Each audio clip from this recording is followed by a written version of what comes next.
Like miserably playing. Oh, damn.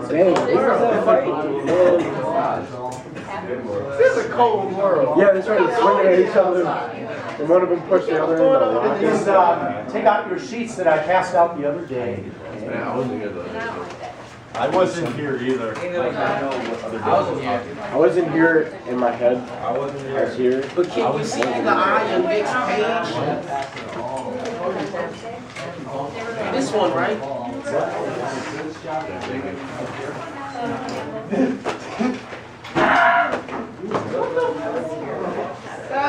Oh, boy. I thought about this get stained, bro. This all white. All white. And that's all right. Hey! That was a cheeky Both white.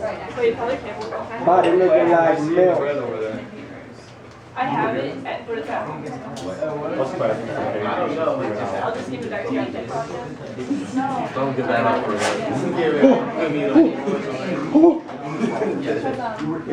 So what are you doing else Some that you people know can do it about? so good. Like just, Baseball, right? that was pretty good. For a while. Some people rip it on accident. Smacking that Like, oh shit. Like this, like smacking it. You weren't here? No, like this. No. That was a song we made about Zach Clinton last year. Me and Alex.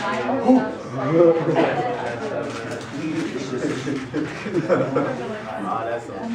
I'm happy with that. Yeah, he goes to my home. They say he gets beat up. Yeah, they said that every kid there. It pissed me off. Oh, come on. You should go. I hated that movie. And one. Zach, you play for him. I swear I hate little albino. Just like, put your shoulder, and I'm like, oh. Take out the sheets here and Fall over. we're talking about an important concept that's in the Catholic Church's social teaching, but it's also a common concept throughout society, which even people like our founding fathers of this country used, the term the common good. And it's a term that means what it says. The good that is common to everyone. Okay. On page 3, we were talking Wednesday about what the common good is.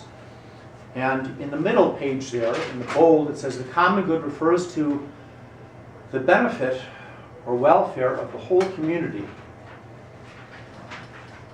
It's the object of just laws. Okay? Laws, if they're truly good laws, they're just laws in order to promote the common good. In order to make people virtuous. That's what government law should be doing. Should be making good people. Our founding fathers saw this. In fact, a number of them said, we've given the people a constitution to live by, but it requires a virtuous people. Because a democracy requires people of virtue. If people turn away from virtue and they become evil, then the democracy will fail. The founding fathers said this when they finished the Constitution. They recognized what they had, but they also recognized that the laws, the policies in society have to promote the good that's common to all, and help people be virtuous. They can't be counterproductive, making people bad or contributing to their evil. And this is distinguished from individual goods, which look only to the good of a single person. Okay? Now, the common good, like I said the other day, does not equal the sum of the particular goods. That's not what we're talking about. Okay? The common good belongs to everyone. It's common. Everyone shares in it, and only together is it possible to attain it, to increase it, to sanctify it, to safeguard it. Okay? We all have to be concerned with the common good, all of us, to promote the common good. That's why we put criminals in prison, because especially organized crime, I mean, they're working against the common good. They're doing something illegally. It could be stealing, it could be killing people, whatever it may be. You have to be responsible to each person in society to promote the good of everyone. Okay? The common good is indivisible, meaning that everyone can share in it, and it doesn't lessen. Okay? It doesn't get less because we're all sharing in the common good. And there's a social community aspect to the common good. And then a society that wishes and intends to remain at the service of the human being at every level is a society that has the common good, the good of all people and the whole human person, as its primary goal. Okay? So we get back to that other fundamental principle that the dignity of the human person is foundational when we're talking about a good society. Okay? And where do we get our dignity from? Or why do we have dignity? What is it that gives us our dignity? What is it? Common good. Well, no, we're talking about something that is why we have dignity as human beings. Why is it that we have inherent dignity and value? It's because of what? Free intellect and freedom. That's right. We're made in God's image, okay? We're the only creatures made in God's image. The animals aren't. And because the human being is special in God's eyes and is human life is sacred, okay? A society that wishes and intends to remain at the service of the human being at every level is a society that has the common good as its primary goal. We want to serve the common good. We want to serve everyone in society in a good way. And then the bottom paragraph there, the human person cannot find fulfillment in himself. Remember, because we are social by nature. Okay? We're social by nature. We don't live off in huts individually. We're social by nature. We have to live socially. Okay? That's the nature of the human being. And apart from the fact that he exists with others and for others, okay, he cannot find fulfillment in himself. We can't find fulfillment by ourselves alone. Okay? It's with other people.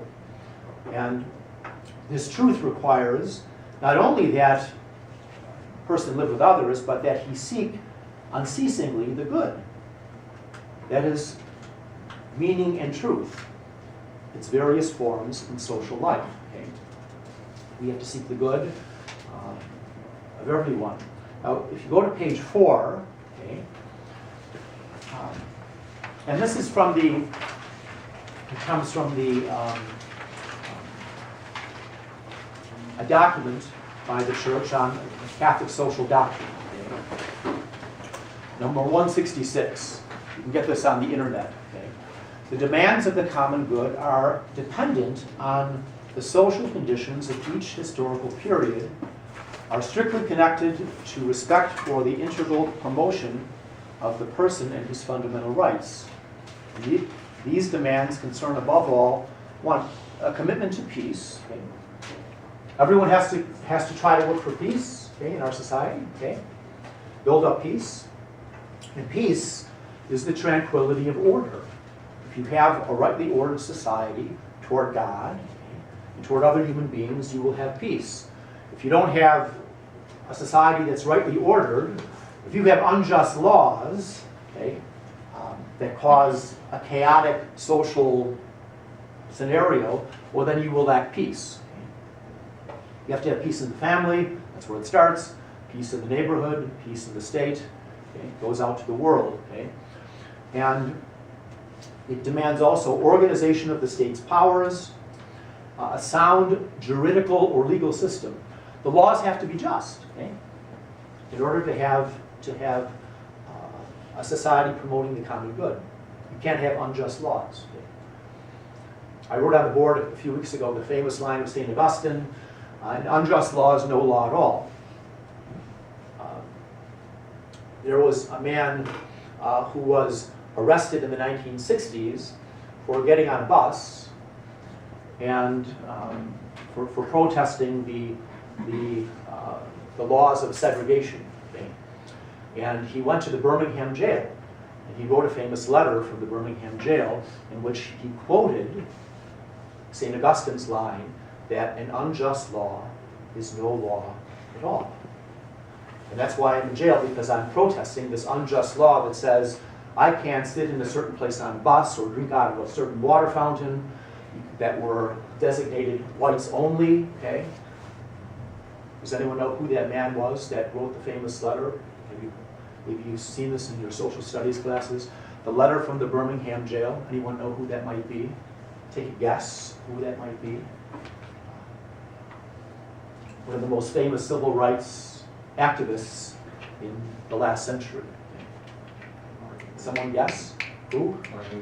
Martin Luther King Jr. Yep, that's who I'm talking about. It'd be worth it to get online and read his letter from the Birmingham jail, because what he was saying there was what the Christian tradition and people of goodwill, okay, have said for thousands of years, even pre-Christians, like the good pagan philosophers, Aristotle and Plato, okay, they recognize that the state has to formulate laws that are just.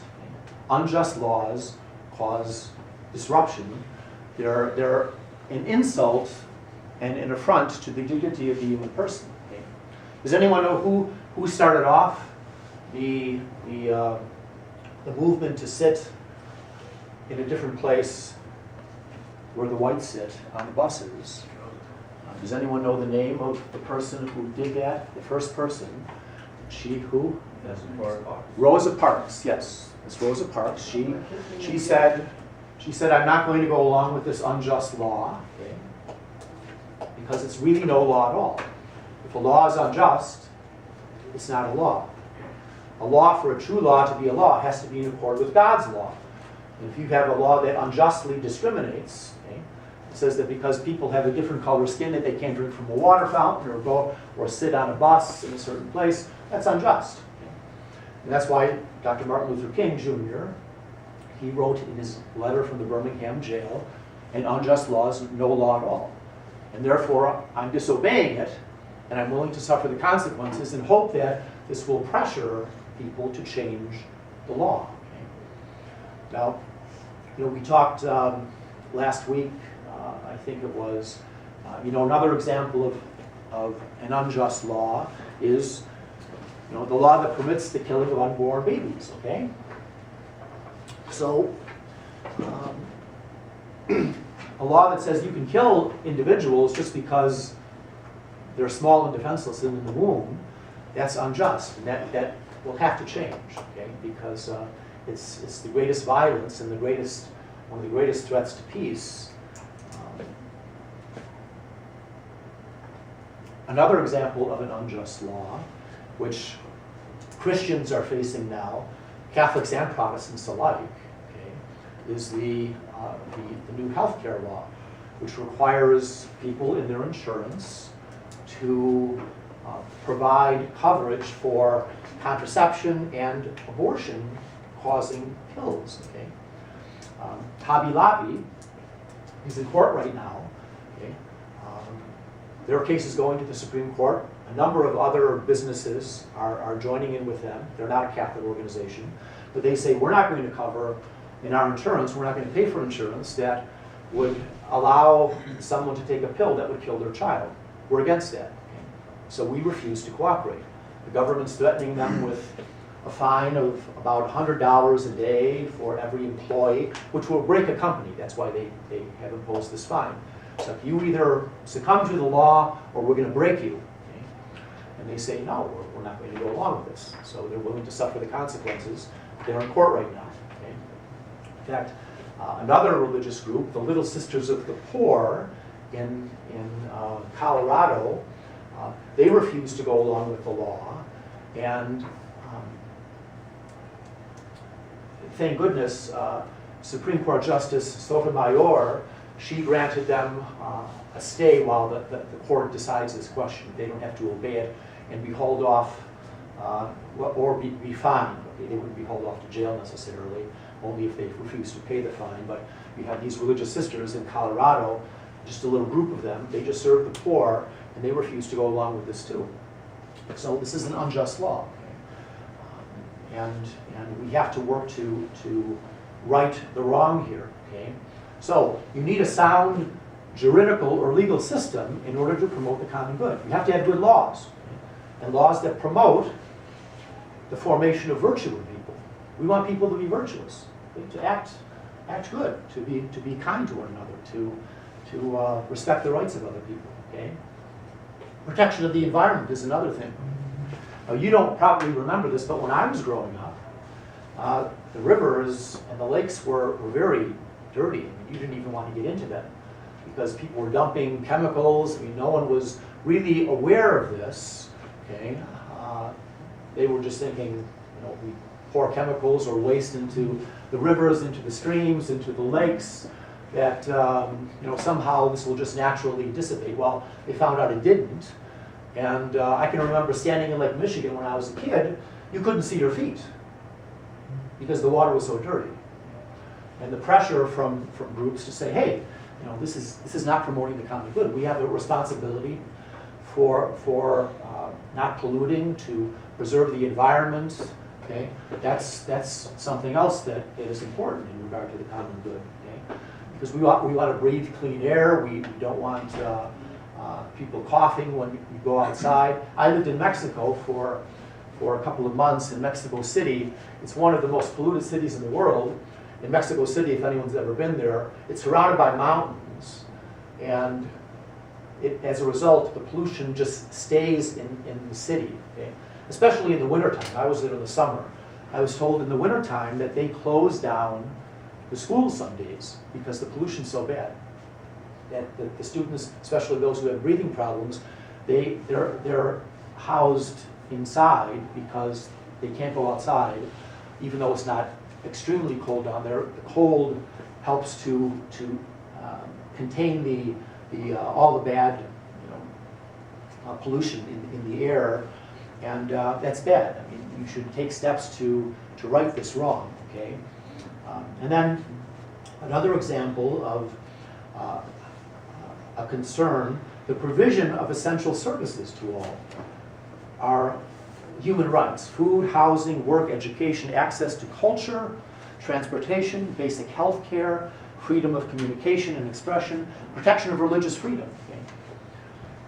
So that the government's new healthcare law is attacking religious freedom.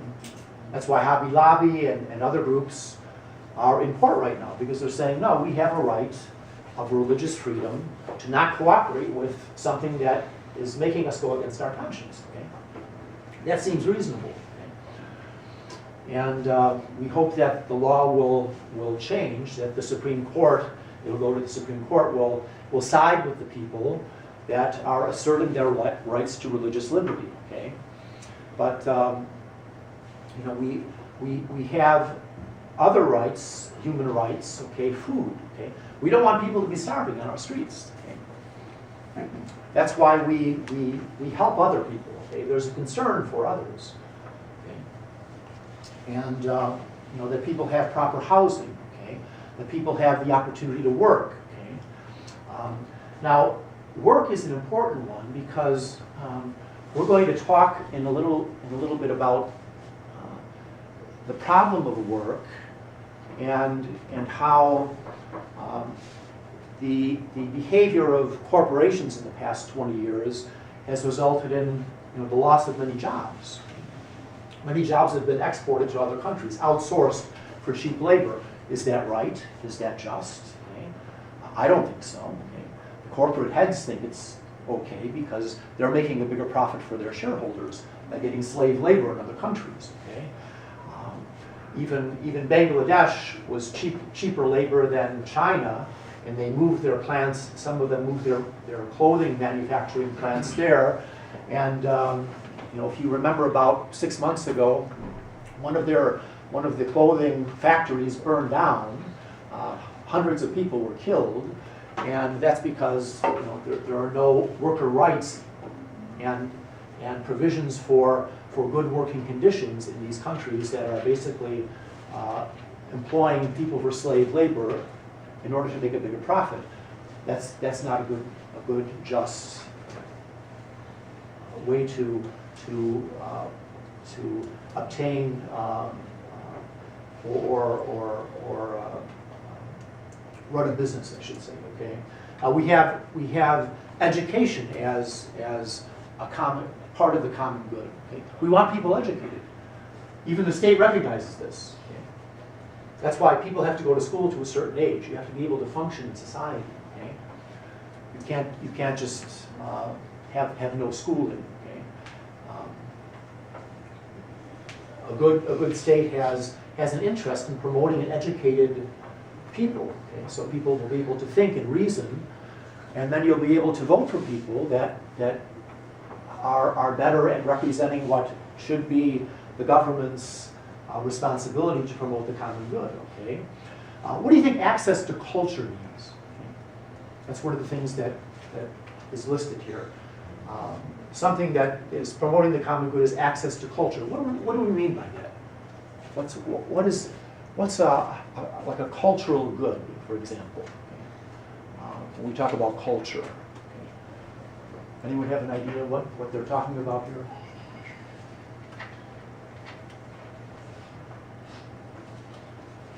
Well, for example, the arts. Okay, you want to promote the arts. You go to museums and see paintings. You go to hear beautiful music, symphonies. Okay, this is promoting good culture. Okay, that's what a good society does. This is part of the common good. Okay, basic health care. Okay, now there's a fight here. Like I said, with the government. The government wants to promote health care for everyone, but then is overstepping the line and infringing on people's religious freedom. Okay, so these things we have to judge what is for the good of people, okay, and what is an infringement on the religious rights when we talk about health care, because it depends who's viewing it and what their idea of health care is. There was a young woman, maybe you've heard of her, Sandra Fluke. Anyone hear of Sandra Fluke? Okay. She was in the news about a year ago, and she was a student at, I think it was Georgetown University, Catholic University, and she claimed that, well, under health care, I have to have my contraception because basically she was saying I'm sexually promiscuous, and I want the government to pay for my contraception so I can have sex without responsibility. Okay, well, people stood up and said, wait a minute, I have no obligation to pay for your contraceptive pills. Okay, for one, I think it's immoral what you're doing. Okay, you're basically admitting that you're wanting to have sex for marriage and fornicate, and you expect us, the taxpayers, to pay for this because to promote your immoral behavior. Okay? No, I'm sorry, we're not going to do that. Okay? This is still going on in court. This is part of the whole healthcare problem with the new healthcare law. Okay? Well, the next sentence says every nation is required to contribute towards a true worldwide cooperation for the common good of the whole of humanity and future generations. And this means that we have to have concern for everyone in the world, not just us in our neighborhood or in our state or even in our own country. We have to have a broader vision for the good of people in other nations. That's really, well, you could say a Catholic idea. Catholic means universal. Okay? Jesus said, go out and preach the gospel to all nations. We want to have to provide for people for all the things we've just spoken of all over the world. Okay? Not to have one people in one country in dire poverty, in need. Okay? We want to promote the common good towards everyone, worldwide. Okay? That's the idea. Because we're all in this together. Okay? Everyone is made in God's image and likeness. Okay? The Catholic Social Doctrine, or the Compendium, number 167, says, the common good therefore involves all members of society no one is exempt from cooperating according to each one's possibilities in attaining it and developing it. Okay? Now, that's an important line for all of you,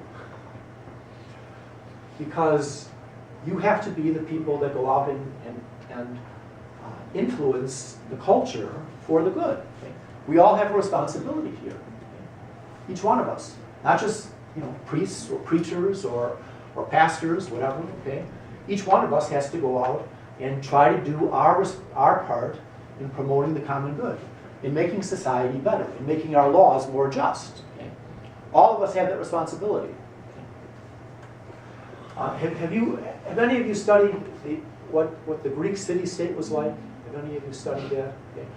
In the old Greek city-state, everyone was obliged to participate in the government for a while. Everyone had to take a responsibility, okay, in the Greek city, like Athens. Okay, every person had to spend some time in serving a government position for some period of time. So we're all cooperating in this. Okay? And that's the same idea that the church is promoting here.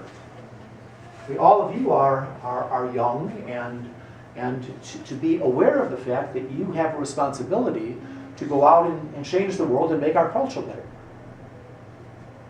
Because our culture has some problems, and it's each one's responsibility to do this. Okay, we can't just say, "Well, I'm concerned about myself alone, and I don't care about what else goes on."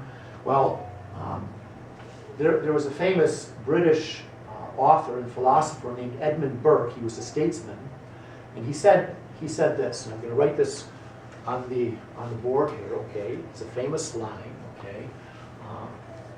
All that is necessary, okay, for the triumph of evil, okay, this doesn't work too well, green, triumph of evil,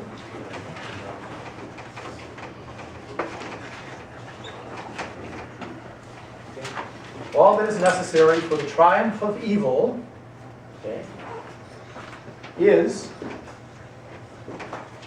for good men, okay, and men means generic here, okay, men and women, to do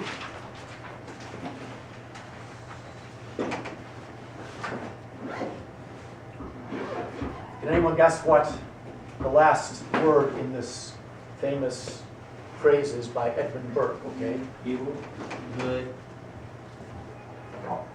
Who said what? Evil. Well, for good men to do Evil. not evil, no. All that is necessary for the triumph of evil is for good men to do Themselves. Good. no, Right. no, nothing. Nothing. Okay.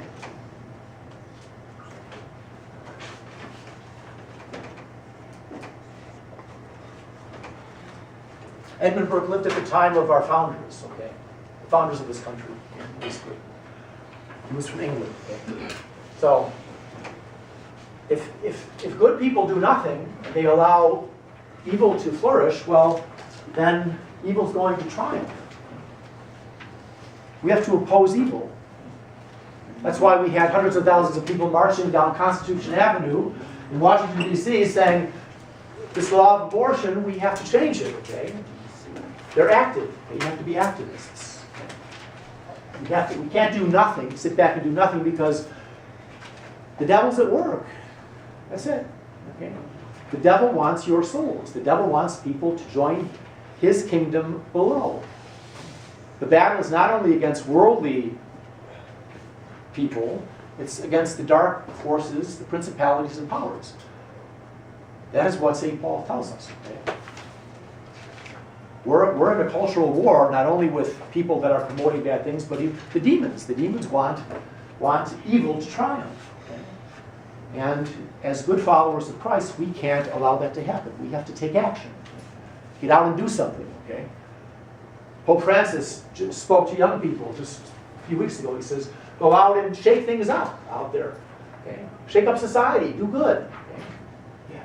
Yes, he wants us to do something. The young people have to do this. They have to take up the standard and say, hey, we're going to change things and make things better.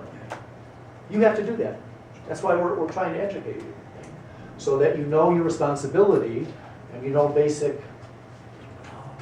basic concepts and can go out and engage the culture and articulate, be able to explain to people so that they, in a convincing way, okay, if something's wrong, why it's wrong, and why it has to change. Okay? You have to be armed intellectually. Okay? That's why we go to school. That's why we have this class. Okay? That's why we put this class for the 3rd year, social teaching, okay? Social doctrine of the church. Okay? So you can be better armed to go out and fight the culture war. That's what we have to do, okay? As good citizens. Okay? So no one's exempt from this. The common good must be served in its fullness, not according to reductionist visions, subordinating certain people to their advantages. Okay, we can't just prefer some people to others, okay? The president was talking about the gap in wealth. I mean, a lot of people complain about this. I mean, the top 1% of this country own like 30% of the total wealth, okay? Something's wrong there, okay? Yeah, it's something is just not right, okay? Now,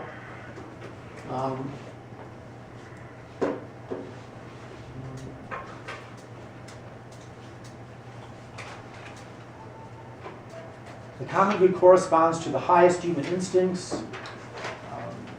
It is a good that's very difficult to attain because it requires constant ability and effort to seek the good of others. Okay? St. Paul says we have to fight the good fight always. We can't just think that things are going to get better by themselves. We have to get out there and do something. That's what the Pope is saying. That's what good people tell the young people to do, to get out and change the world. Okay. And in the next paragraph, everyone also has the right to enjoy conditions of social life that are brought about by the quest for common good. Okay? And it says the teaching of Pope Pius XI is still relevant. The distribution of created goods, which, as every discerning person knows, is laboring today under the gravest evils due to the huge disparity between the few exceedingly rich and the unnumbered propertyless, must be effectively called back to and brought into conformity with the norms of the common good, that is social justice. Okay? Pope Pius XI was saying this back in the 1920s and 30s, and that's basically what people are saying today with this great disparity of wealth. Okay? Something's wrong. Okay? Just people to accumulate more and more wealth. Why? Okay? There's something not right here. Okay? The earth's goods are meant to be shared by all. Okay? And we don't want people in dire poverty while people are rich. Jesus gave a parable about this. You know what parable that was? He gave a parable about a rich man, and who was that, Seth? A rich man, and who's the poor guy? It was the short Who?